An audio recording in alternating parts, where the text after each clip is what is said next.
Então, assim, né, como a gente estava falando, a questão das perdas narcísicas durante a velhice, o trabalho de luto, eu acho que é uma pauta muito discutida quando a gente trabalha com idosos, né, na clínica, assim, quando eles trazem uma série de questões aí que vão, né, para o próprio processo de envelhecimento.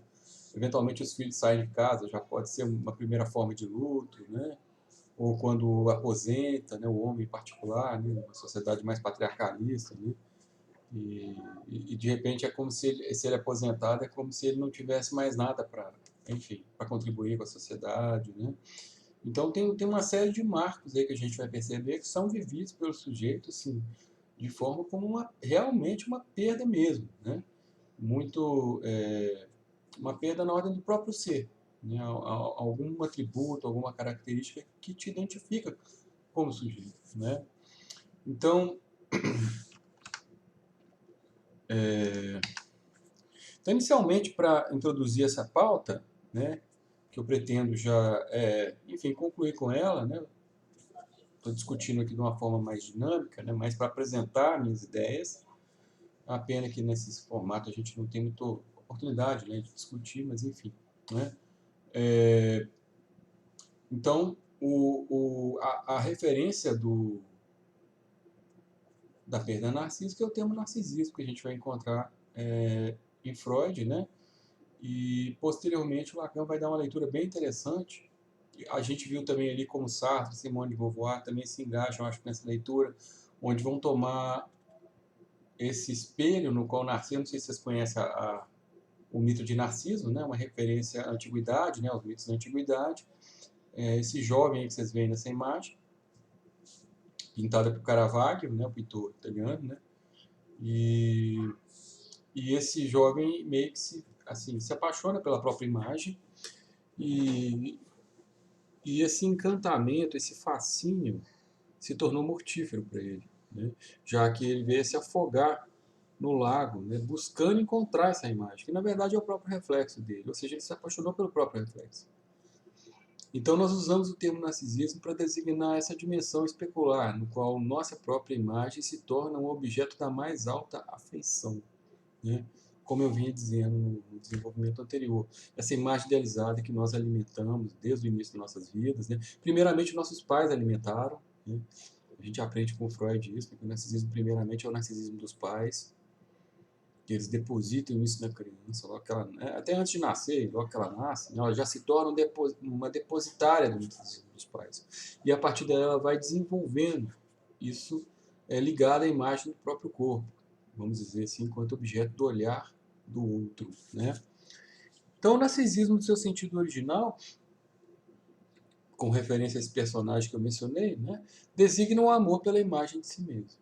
E para a psicanálise, né, o termo designa um momento decisivo na constituição da nossa imagem corporal, que é o momento no qual a gente se reconhece naquela imagem, né? Então, o estágio do narcisismo ele se caracteriza por isso, no qual eu apreendo o meu próprio eu, como unidade, como síntese, a partir de uma imagem projetada, antecipada, projetada lá de fora, no olhar do outro, né?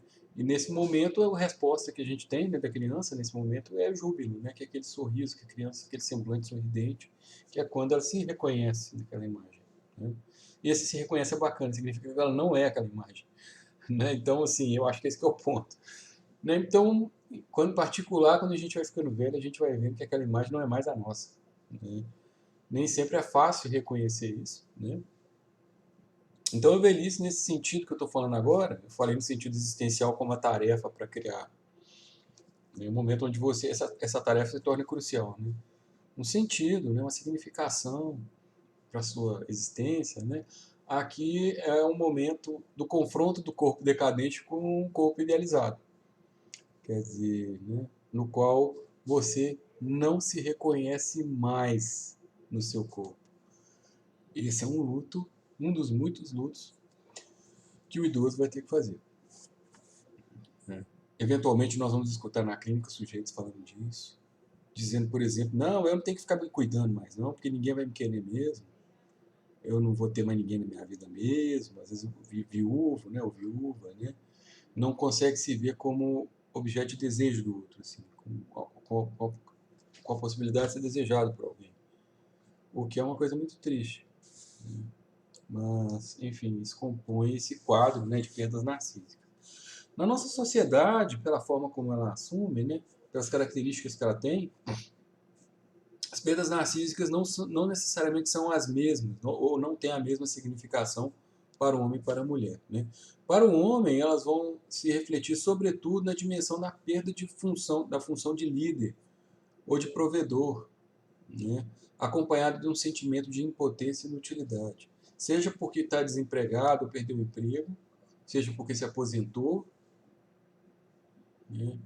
Muito frequentemente a aposentadoria vai trazer essa espécie de... Né? Quer dizer, o sujeito ou faz o luto ou, eventualmente, vai começar a recriminar a si mesmo. Né? Eu estou dizendo, então, que o luto não é simplesmente uma questão de você querer fazer ou não querer fazer. Né? Ou você faz o trabalho de luto, ou você, de certa forma, paga um preço por não fazê-lo. Né? E eu vou falar um pouco disso mais adiante. O que é esse preço que nós pagamos ao nos recusarmos a essa tarefa, né, vamos dizer, essa exigência de trabalho, que o Freud chamava, né, trabalho de luto. Temos também no campo da afetividade, perda do potencial erógeno do corpo, isso vale tanto para o homem quanto para a mulher, mas no homem em particular vai vir atrelado com a diminuição da potência sexual, que é muitas vezes tornada equivalente à virilidade, é como se ele fosse menos homem, né? Ou como se a identidade de gênero dele, de homem, fosse, né, a identidade sexual fosse colocada em xeque, né?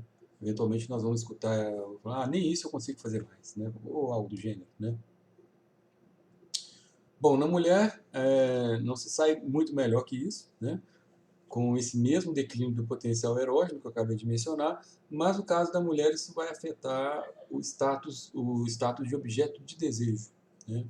Isso, e muitas vezes as oportunidades de intimidade sexual que essa mulher pode vir a desfrutar se restringem, né? Ela mesma já procura se isolar, muitas vezes procurando atividades religiosas, né? Enfim, né? Já se coloca mesmo nessa posição de não se envolver com essas questões, né, que envolvem atração, né, desejo, ou mesmo o amor por outra pessoa, nesse sentido, né? Então, muitas vezes a gente escuta elas falando, por exemplo, não, ninguém vai me querer mesmo. Que homem que vai querer uma velha como eu, coisa do gênero, né? Então, aqui a gente vai perceber que o olhar do outro, novamente, né, recai de uma forma, né, bem pesada nesse caso, né? Então, no caso da mulher em específico, né, numa sociedade que valoriza o jovem, que valoriza o belo, né, o corpo feminino, quando envelhece, já não oferece muitos atrativos. E com medo de ser taxada de ridícula, e para fugir do estigma, o estereótipo, né, de velha assanhada, né, esse é mais um estereótipo. Frequentemente as idosas buscam refúgio em religiosidade ou atividades solitárias, então tricô, né, televisão e coisas do gênero. Né. Aqui é a imagem do meme, que eu gosto muito dele, né, que virou assim, né, uma espécie de febre na internet, né, que é esse menino chamando ela. Ele nem sabe quem, né, mas dizendo que ela é muito safadona. Né? Esse estereótipo, safadona ela. Né?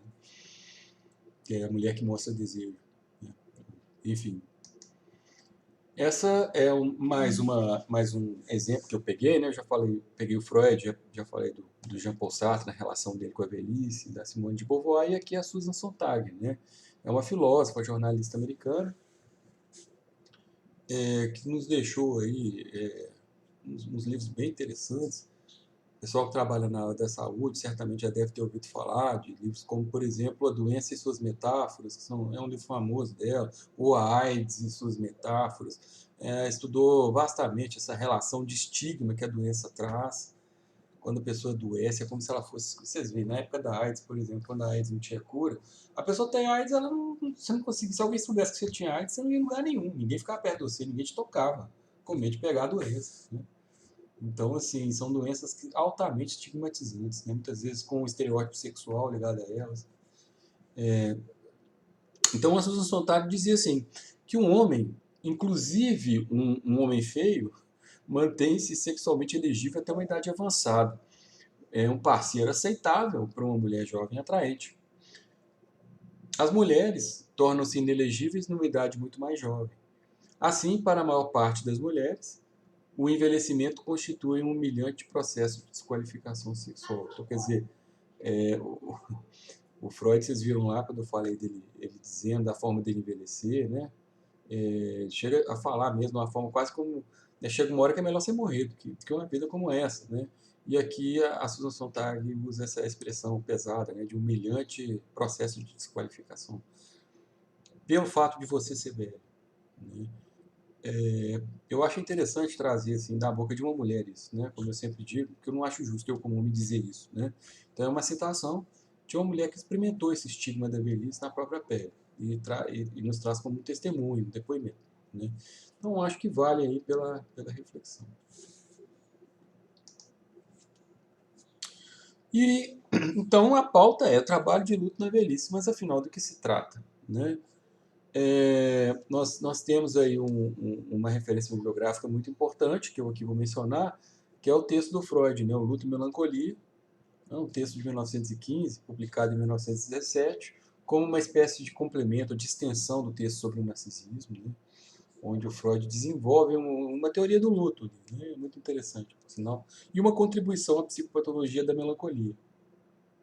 Temas que eu considero muito relevantes para pensar a questão da velhice, né.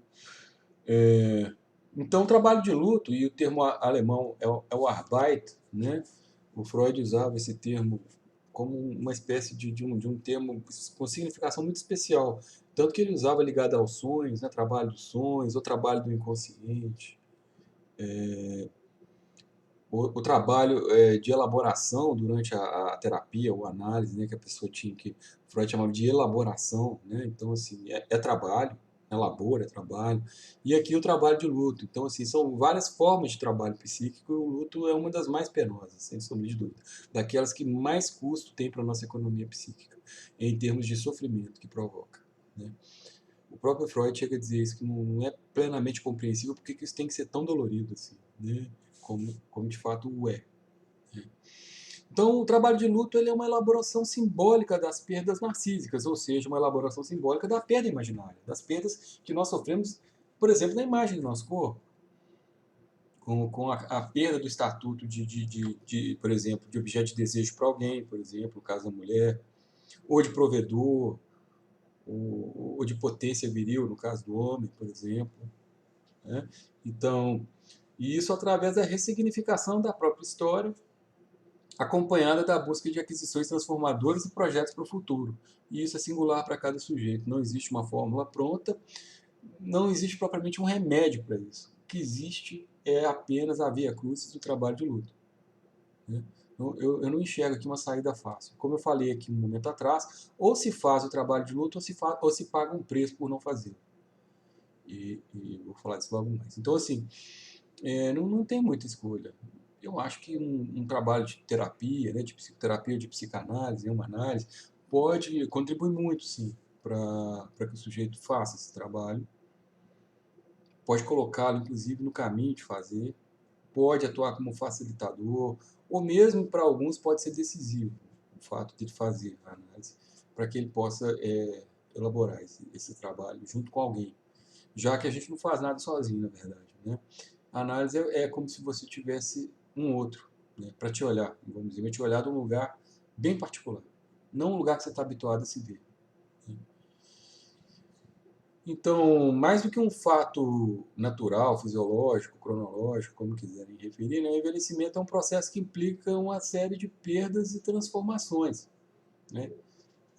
As perdas sofridas durante o envelhecimento acarretam o sofrimento e a exigência de um trabalho de luto. E quando eu falei as perdas no registro imaginário, do corpo, né, não são as únicas, né, porque a gente também, à medida que envelhece, perde amigos. E como eu disse para as mulheres que são muito apegadas aos filhos, os filhos eventualmente saem de casa, se casam com outras pessoas, vão constituir suas próprias famílias, começa a se ver menos.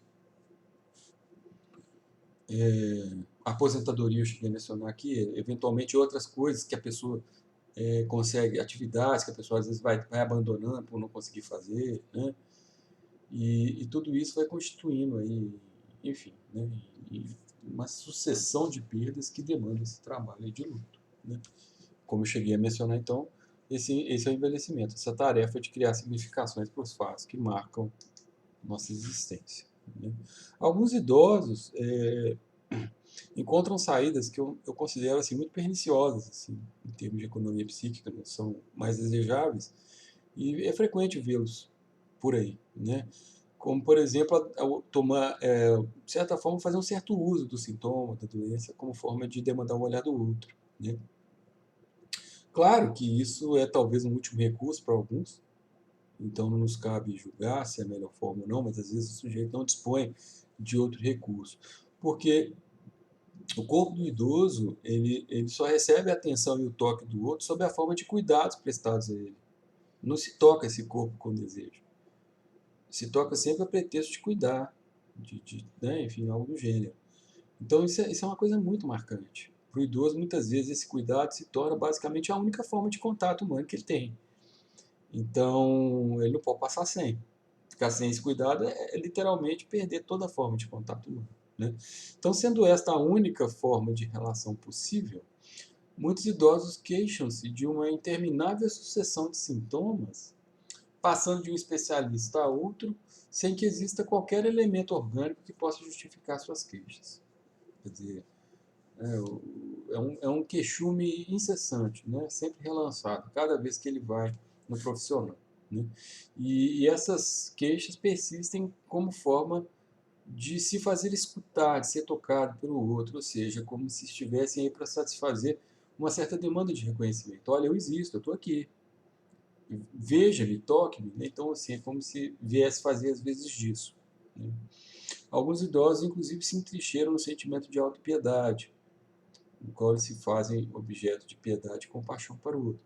Eu acredito que vocês eventualmente tenham conhecido algum idoso assim, né?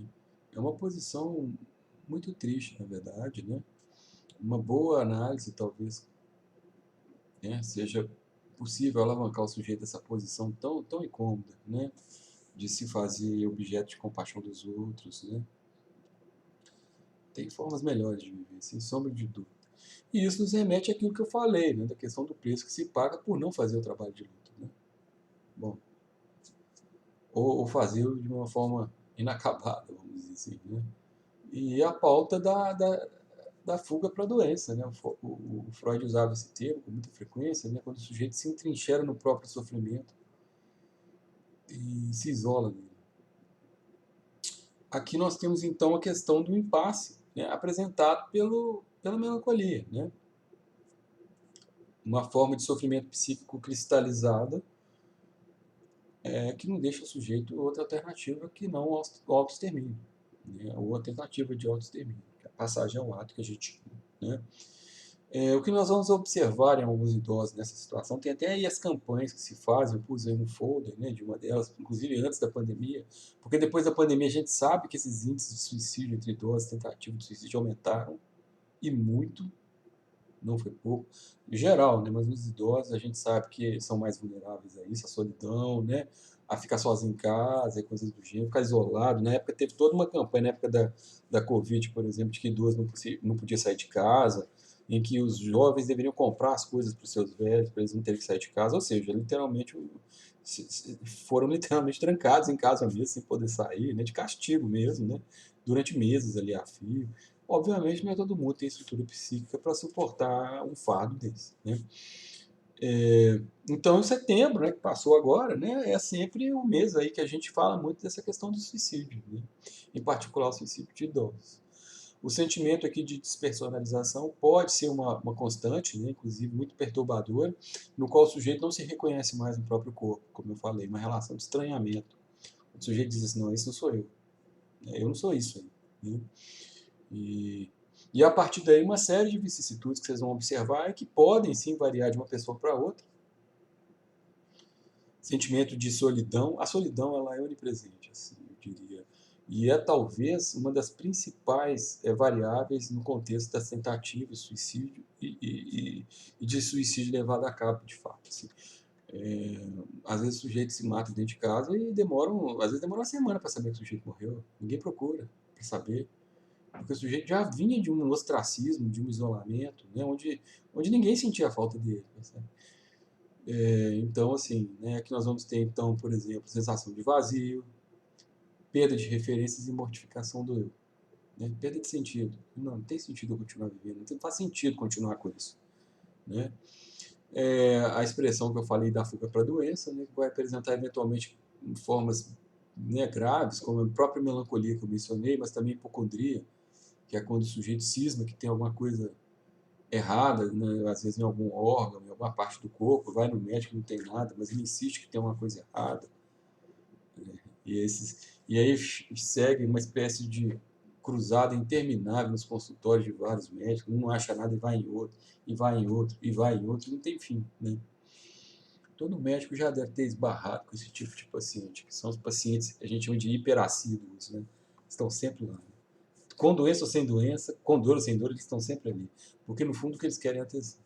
Né?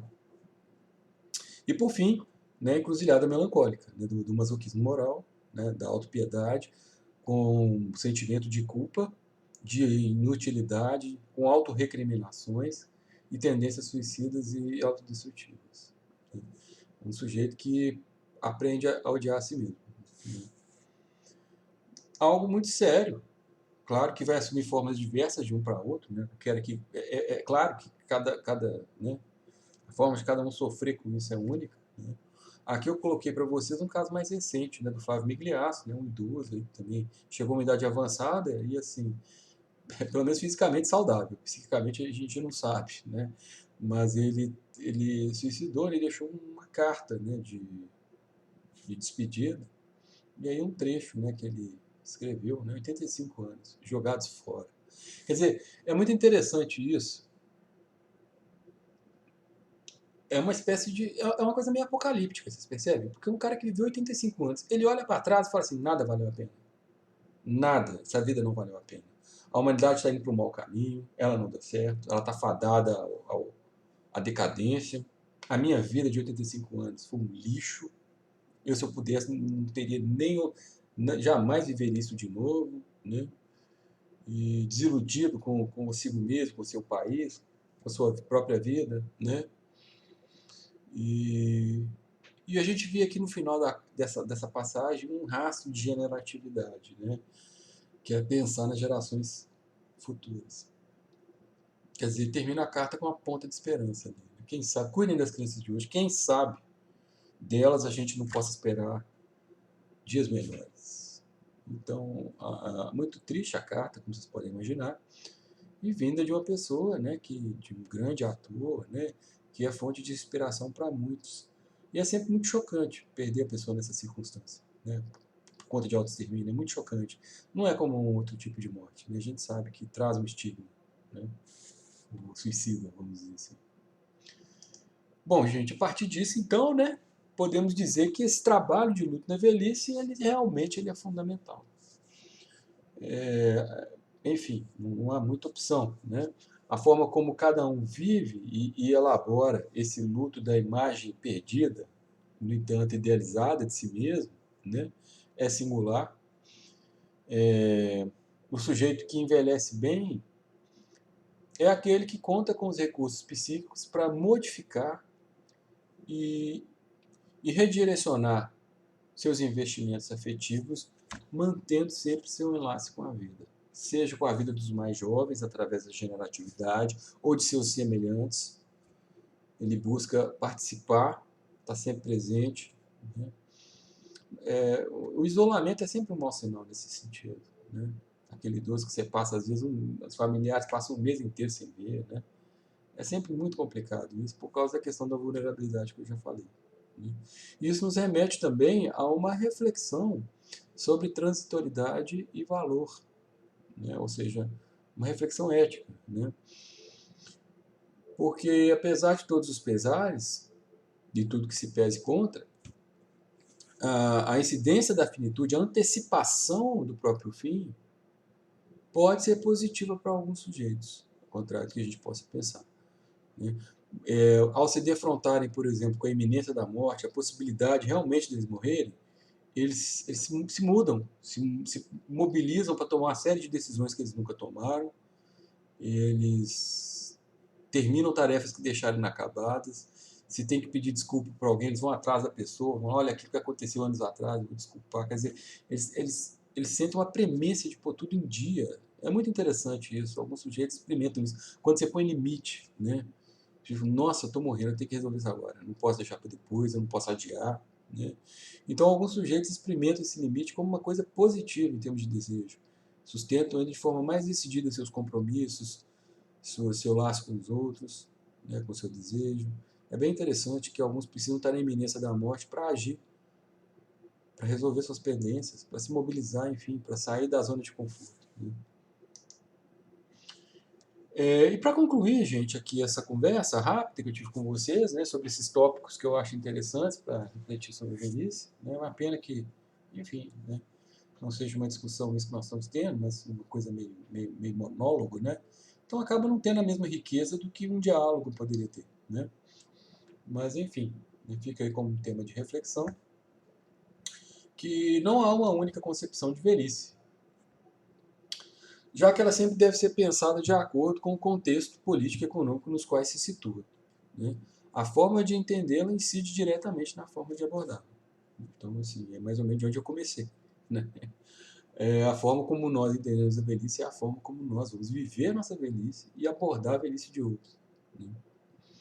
Então, nossa atitude perante o idoso, ela é uma antecipação da forma como sentiremos e viveremos nossa própria velhice.